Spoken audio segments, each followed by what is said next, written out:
Welcome to Confessions Beyond the Food. I'm your host, Nancy Ridlen. Let's dig in and get inspired. Hi, and welcome back to Confessions Beyond the Food. My name is Nancy Ridlen, and I'm with W3 Sales. Today, you are going to get to meet the team. So this is our leadership team. So guys, why don't you guys introduce yourselves? Kevin Porter, based out of Houston, VP of Sales. I'm Traci Hess, and I'm in Dallas, the Dallas area, and I'm VP of Brand, and I handle national accounts and regional accounts. So Traci, can you explain what brand is? Sure. So brand is just everything that you can see from the outside about our company that relays what we're all about. So it's a lot about our culture coming through, how we treat our customers, how we work together as a team, and then visually, just how that comes across to someone who might not know us and they're just Googling, our company. I think that they would be able to get a good representation about what we're about just by, for example, looking at our website or our social media. A lot of marketing's involved with that too. Yeah, I think we don't post enough. I think that's what the industry would say. Just kidding. We're like all over everywhere. I mean, a little obnoxious, but that's okay because that's what we do. So I'm really excited about today because obviously this is the leadership team, but these guys are really special to me and they're really fun.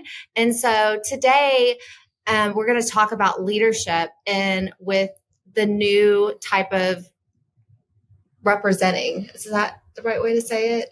So just how to lead people in today and this culture we're in and, with younger people and different generations and all the things. So Kevin, so I think it's really fun. Like you came outside the industry. So tell us about that.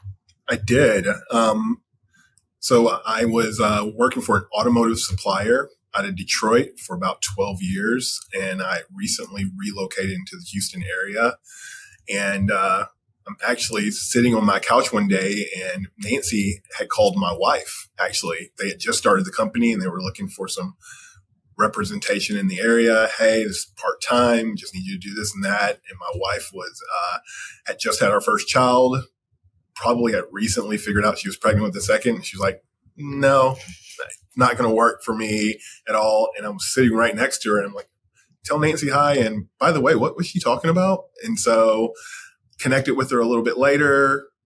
Next thing you know, a couple of weeks later, I'm up in Dallas interviewing and got the opportunity to dip my toes into the industry. And once I saw that this was a good change of direction for my career, here I am. I was obviously very intrigued about being in Houston, obviously one of the bigger markets in the country, but then also, having a stake in, helping a new company grow. And so I saw the opportunity there and the change of pace from what I was doing, being at a 9-to-5 desk job and, trying my hand at sales. So it was funny because when you were debating what you wanted to do, if you wanted to stay in your old industry or take the W3 direction, I remember you said, hey, I will give you my answer tomorrow at 3:00. And it felt like a bachelor moment. I'm like, is he going to give me the rose? Or is this goodbye? And so I'm really excited you took that path with us. And it's been really fun to see because in the beginning you weren't like, oh my gosh, I love plates and, banquet furniture and all the things. No, not at all. I mean, I was like, gosh, am I going to be the only guy selling this stuff? Which is, to our surprise, the opposite of this industry. So it's funny you were kind of, I gave you time. I was obviously talking to my old company and kind of telling them, and quite honestly, I'm a very loyal person when it comes to, working with companies. And I was full disclosure, I was kind of giving my previous company the opportunity to, fight to keep me. And so it just didn't work out. And honestly, I'm glad it didn't work out. This job has kind of changed my life personally and professionally. One thing I love about this job is literally not, every day is different. meeting customers, new people. There is no monotony, and I thrive in that. Yeah, you do. And I remember him saying, like, when we talked about it, we sat down and talked at that. I don't remember like what hotel it was, like a Crown Plaza or something. Yep. Yeah. And we were like sitting in this and having a cocktail, and he said, you know what? My favorite thing to do is to take care of the customer. I'm like, I knew Kevin had the it factor. Like, I mean, he always says, if you don't like me, it's a you problem, not a me problem.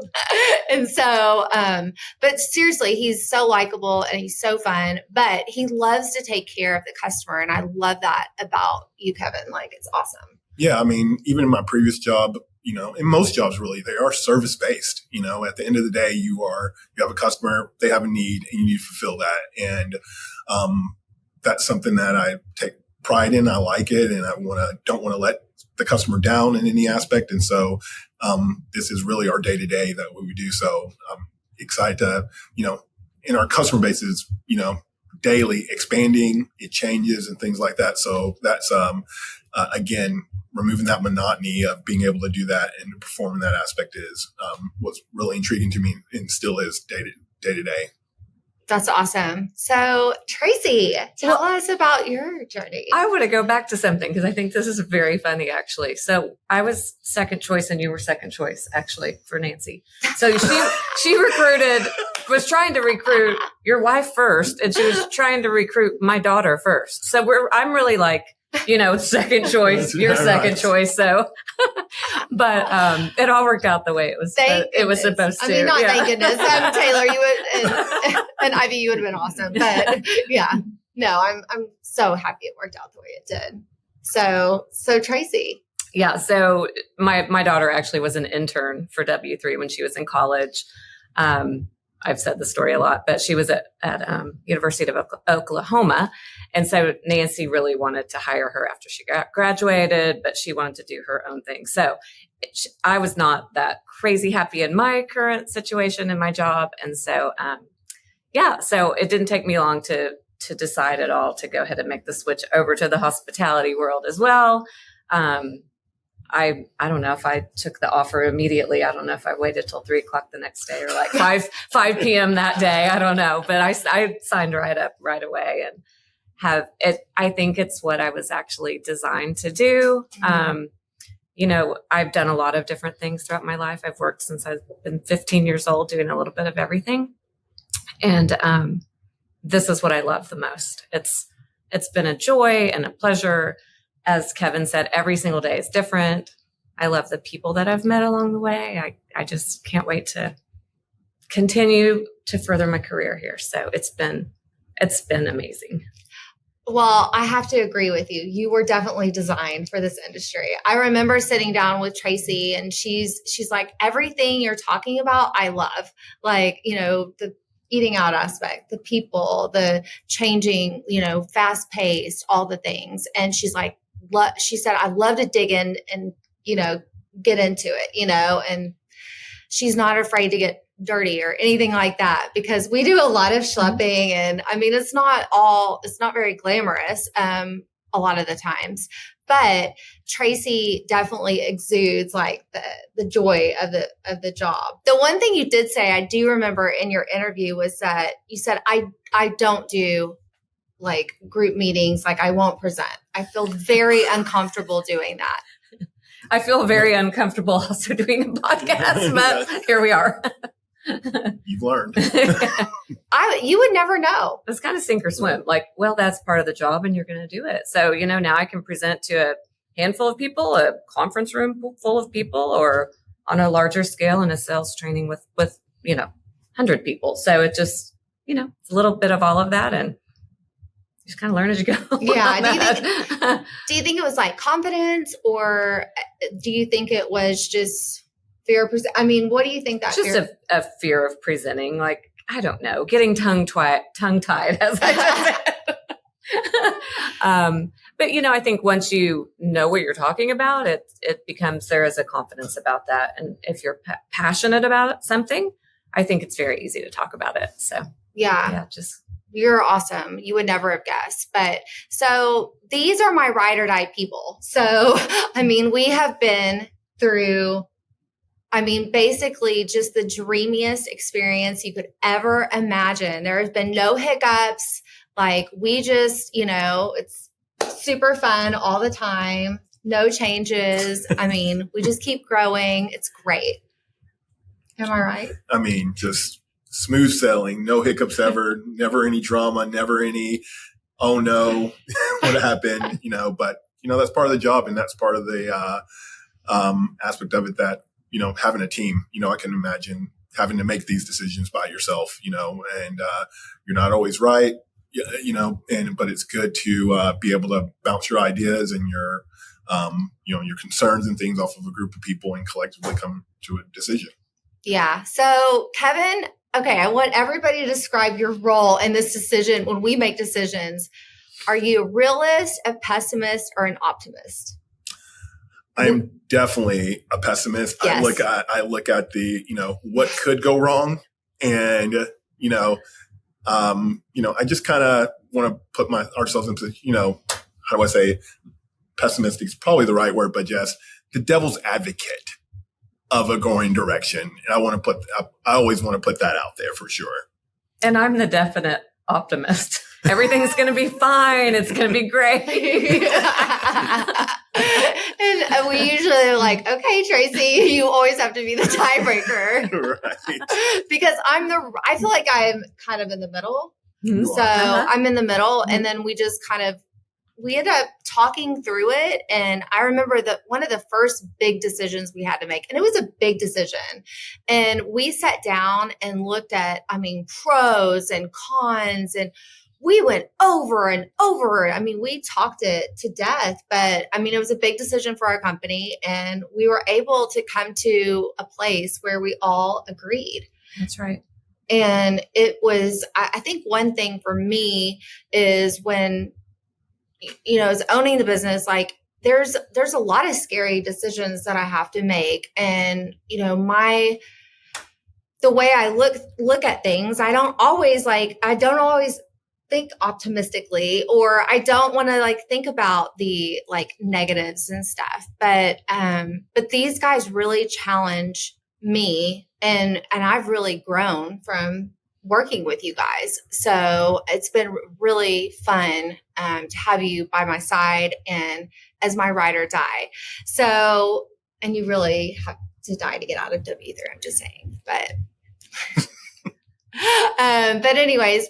so we, as a team, we definitely get together, we make decisions, we talk through it. The other thing is that what we talk about a lot is we are a team. We are not our salespeople in South Texas and North Texas and Oklahoma. We work together as a team. We are incentivized as a team. And it has been such a breath of fresh air, because being in sales, we've always been pitted. Your team members are always pitted against each other, and who has the best sales numbers, who brought this, who brought that. And we took a different approach with W3 in creating a team environment where we want to help each other out. So how has that played out with you guys? Well, this is just my opinion. I think, I think early on when I started with the company, there was a little bit of the, Dallas versus Central Texas versus Houston. And quite honestly, I think COVID really changed the approach to our company, because we really had to lean on each other in that time. And so there was a lot more, being on daily Zooms together, morning and afternoon, and just obviously getting through a difficult time that it was in the industry and in life at that point. And so I think it put a new shined a spotlight on that we definitely needed each other. And so even though that was an awful time for us, I thought it definitely brought our company together. And, when that happened, we were obviously still a very young company at that point, and still are a young company. But, I guess, when those type of tragedies, quote unquote, happen or bad things happen, those are, that's where you can grow from that. And I think our company definitely grew from that experience. We definitely thrive because we're gritty. So,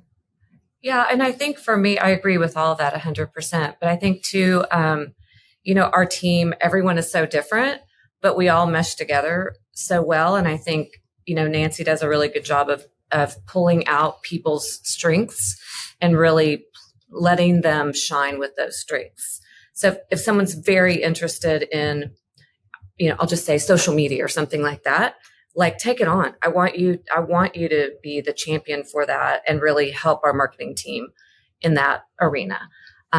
People have different sales styles, and I think we learn from each other really well. And then the other thing I think is not one person on our team is afraid to get down and dirty, kind of like you said, like from the top down. I mean, Nancy will load up her car to the brim with, samples and things that we need to take to a show or whatever, or rent a van. And, we get our, jeans on and load it up and set it up. And, it's not expected for, oh, you're the newest member on the team. Okay, we're going to initiate you and you've got to do all the dirty work. It's not like that at all. And I think, when the owner president of the company is leading by an example by doing that, not being afraid of doing the menial tasks, everybody kind of joins in and isn't afraid to work hard with that kind of stuff. It sounds cliche, but you, Nancy, and I'm really the leadership team as well. We would not ask our team to do something that we wouldn't do. Correct. Like we're not above any task. If we're all going to, in the middle of July, move stuff and get sweaty and nasty, everybody's doing it, and so, and it's really not even a question about it. It's just really, that's the culture of the business. Yeah. If you don't, you kind of stick out. Yeah. But we have, had some funny experiences. Driving the van was a new one for me. I'm not talking about, yes, I did drive a white van without the windows that I warned my kids never to get close to. I have driven that, but we drove a big truck and with all of our stuff. And it was, we filled it up. And I remember, I think we were in Shreveport and Traci and I were setting up and we were just like, we're too old for this. It's a lot of hard work. So, but fitness, we get our fitness goals in. I feel like it's my workout sometimes. Yeah. And so it's really cool when you can work together as a team and, it's been really fun. So, and I always say like your success is my success. And I think that that's how everybody works. If somebody needs something, needs help with a show or a sales meeting and people, you cover for each other. And again, I think that's the culture and setting up a culture that looks like that. So what do you guys think have been like the secrets of this, like not secrets, but like this, how we can attribute to creating a team environment, a good culture from within?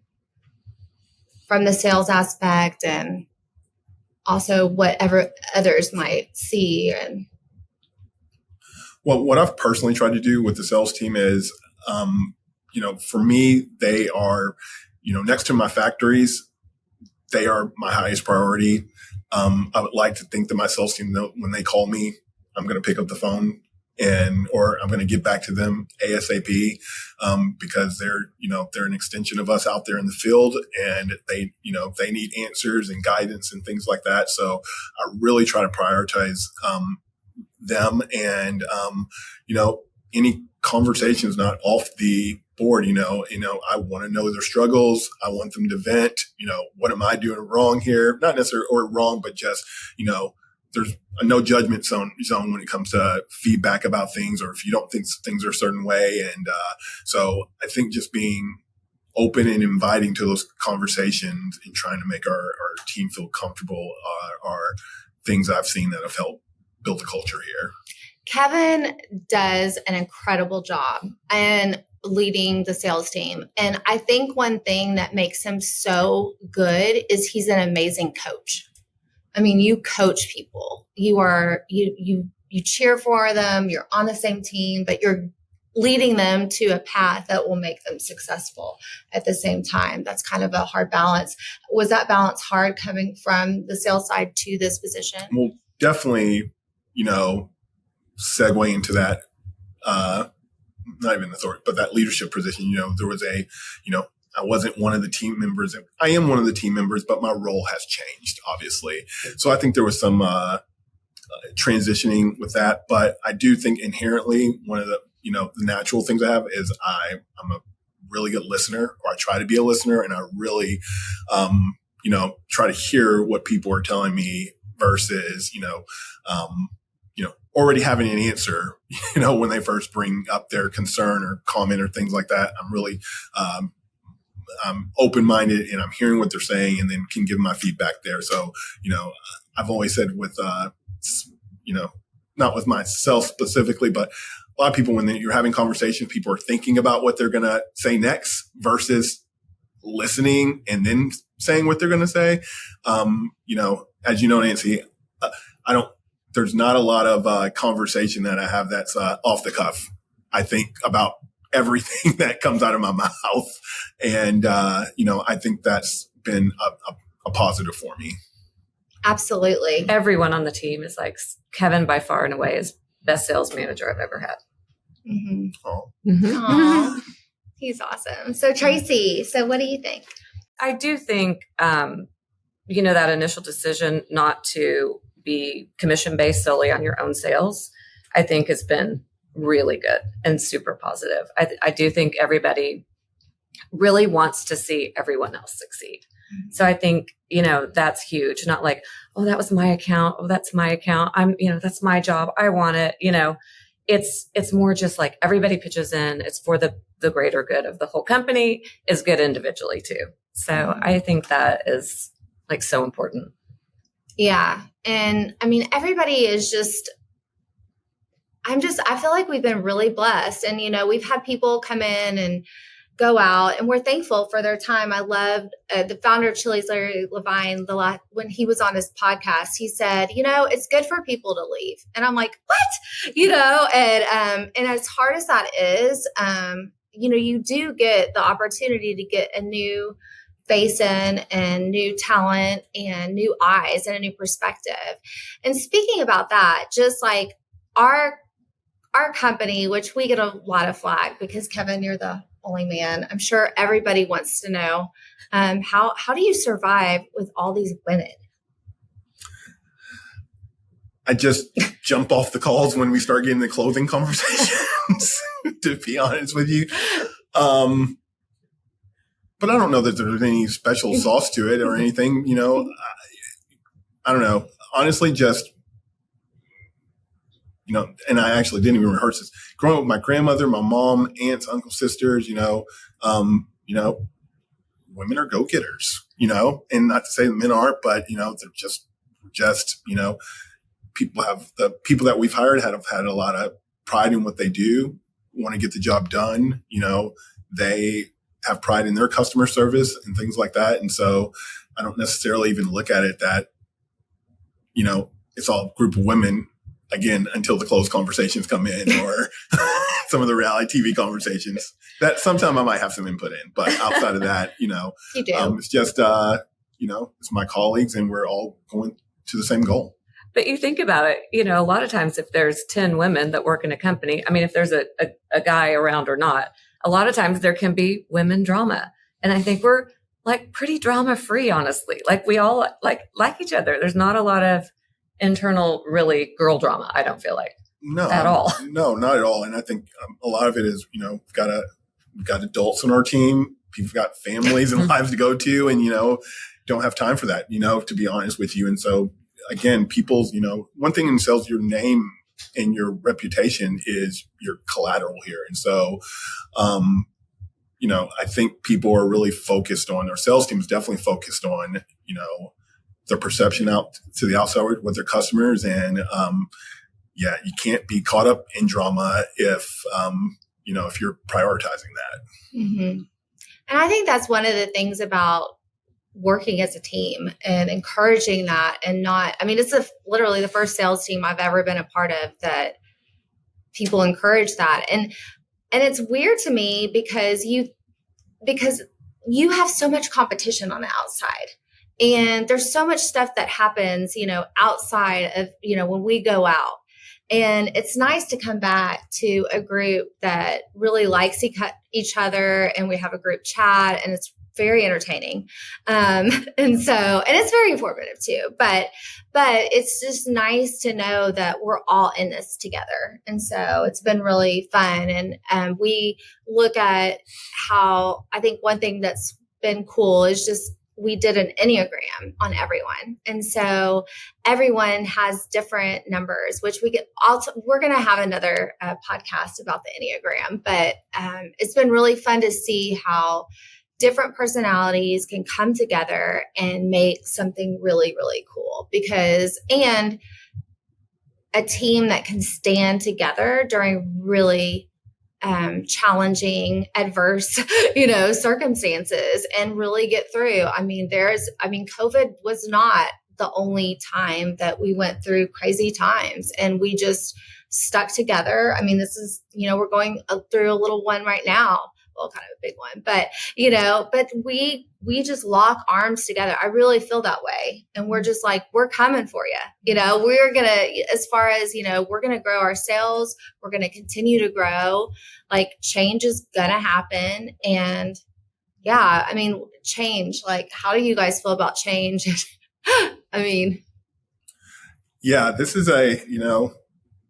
sometimes this is, can say this is a risky business to be in, I just think there are things you can control and things you can't control, and really focus on the things that you can control, and, things will work out how they're supposed to. If you really dwell on the things you can't control, you'll be spinning and, sleepless nights all the time and worrying and sweating and things like that. But, I think we just really do focus on what we can control. And so, not that it's anything different now, what we can control is our activity, our follow-up, and us, being the best representation for our factories day to day. And, things will work out the way, if we continue to do that, they're going to work out the way they're supposed to. Tracy? No, I agree. I think you said it perfectly. What you can control, do that really well. Things that are out of your control, you do have to let it go. I don't like change. I'm not a fan of change at all, but it's going to happen. It's inevitable. And you kind of have to be prepared and ready for different situations. I think you can't just be, ambivalent and just like, oh, it's changing. Okay. And go with the flow. I think you have to be very strategic and plan, and know what the options are and work through it. So It feels like a big chess game. It definitely is a chess game, and I think that's, changes that have happened over the last, since the infancy of W3, you learn that, you learn it's not checkers, it's chess for sure, and we're learning to become better chess players, And this company's not very old, really, in the scheme of, other companies that have been around doing this. They've been around a long time. Mm-hmm. So, we are still learning. We're still new, really. Right. I think that is one of the things that we do the best at is, as a team. And it's so cool to see everybody, like I said earlier, come together. But just the ideas that come out, during, when we have what we call a think tank, and, it's just so fun because we're constantly, I think one thing that's fun is everybody wants to constantly innovate and to rise up, to just constantly do a little bit better than yesterday and get better, just very interested. And, I think our sales team is awesome because they're very engaged and learning about new stuff, and they want to learn about the new products. They want to feel comfortable. They want to be, successful in what they do. And I think that drive isn't, it's not everyone has that, that they don't feed off of that. But I think for a successful sales team, I think those are really good components. So yeah, and I honestly think that you really got to treat the positives and negatives that I think we have as learning experiences. Mm-hmm. The good things happen. What can we learn from that and still improve? The negative things that have happened, what can we do to improve or reduce those things from happening, going forward. And so I think if you treat those like that, and just like with anything, continuous improvement, process improvement, that's only going to make your company improve and stronger. Yeah. So awesome. Well, I want to continue this conversation, so we will later in another episode, but I can't let you guys go until you give me your confession. All right, I'll go. Okay, so mine is so cheesy and corny, but I'm just going to say it anyway. So my secret confession is any interaction I have, whether it's in our showroom or in life in general, I like the party that I'm with, the people that I'm with, when I leave or when they leave, I want them to feel better, like happier than when they came in. I want them to leave feeling elevated and better and more positive. That's awesome. That's a really sweet confession, Traci. But it's true. I have some other crazy ones, but that's just like one that I really feel that. And I really try to do that. And you do. Like every time I'm around Traci, you always make me feel better. And yes. So that is definitely lived out. Man, confession. There's a lot here. We'll do more podcasts, Kevin. I would say, I honestly don't treat my sales calls like sales calls. I look at them as interactions. That's like, I just met someone out. I met you at a bar. I met you, in the mall. Like, it's just an interaction. And so, I don't want the customer ever feel like they know they're in the showroom for me to sell something, but that's not what I want to give off. I want it to be fun. And, when they walk in our showroom, it's not crazy for us to be listening to 80s rap on the Alexa and, when I offer people drinks, can I give you a water, Coke, or do you want a swig of the Mad Dog 2020 we have in the fridge? And then that's a good conversation starter of bringing up the old days, with a lot of customers and stuff like so. I want to go to your showroom. Yeah. That is my confession. I probably offer every 4 out of 5 customers Mad Dog 2020 when they come in. That's awesome. We're going to have to step up our game over here. Right. What is it? What would we drink when we were younger? Hot damn. Yeah. Have a swig of that. I would love that. What? Yeah. Wine coolers? Wine coolers? What was it? Like Bartles and James. I loved it. Yeah. And just bringing out the box of wine. Yeah. The Franzia. Yeah. And just have a little party. That's right. So, yeah, it always feels like, family and fun when we're together. And so like Kevin's here today with us and it's just so exciting to be around our team. So thank you guys so much for just sharing a little bit about your experience with leadership and hopefully I know it can inspire many of you watching today. So, and listening. So we will see you next time on Confessions Beyond the Food. Thanks for joining in. For more inspiration, follow our social media at W3 Sales. Please like, comment, and subscribe. All the things. We would love to connect with you.